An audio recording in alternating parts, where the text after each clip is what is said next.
Ce faci, iubire? Care mai e viața ta? Eu nu stau bine. Tu cum stai cu dragoste? Ești tot cu ăla pentru care m-ai lăsat? Sau te-ai convins că nu e la fel de bărbat ca și mine? În fine, tu ce mai faci? Și bine? Abia mă îndor să scriu câteva gânduri despre tine. Poate ai crezut că deja am trecut la alt nivel, dar mi-e teamă că o alta ar găsi și ea un el ca tine. În fine, eu nu sunt deloc bine. Mă cer cu inima că nu se poate abține. Ea-mi comandă gândul să plece către tine. Dar oare chiar îmi pasă că ești sau nu ești bine? Îmi pasă. Mă știi cum sunt din fire. Dacă mai știi și nu mai scos din amintire,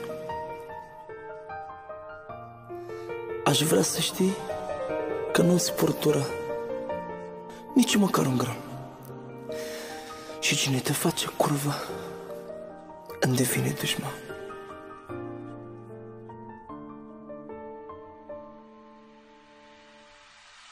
Mi-e dor de tine și nu mi-e deloc bine.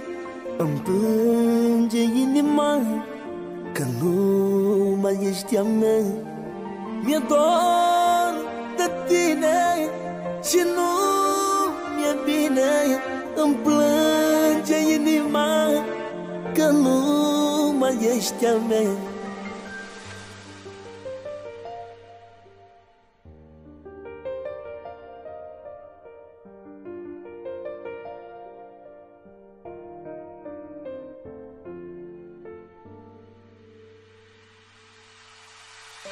Ce faci, iubire? Te mai gândești la mine? Cum este celălalt? Cum se poartă cu tine? E bun? E rău? E rece? Te bate sau te ceartă? Știe că vrei să adori mereu îmbrățișată? Atâtea întrebări. De fapt vorbesc cu mine. Știu că nu voi primi răspunsul de la tine. La cum te cunosc eu, nu-mi vei răspunde sigur. Dar nu-mi pare rău, chiar dacă vorbesc singur. Amicii mă întrebau cum ne mai înțelegem. Pentru luna de miere, ce loc frumos să alegem. Am pus lacrimilor frână. Le-am spus într-un mod plăcut că luna ta de miere a început de mult. Să le spun adevărul, n-aveam cum, crede-mă, să te eticheteze femeie ieftină. Să-mi denigrezi iubirea, m-aș denigra pe mine. Le-am spus că stai cu mama ta, că nu se simte bine.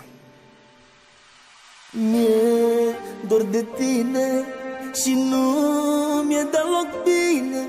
Îmi plânge inima că nu mai ești a mea. Mi-e dor de tine și nu mi-e bine. Îmi plânge inima că nu mai ești a mea.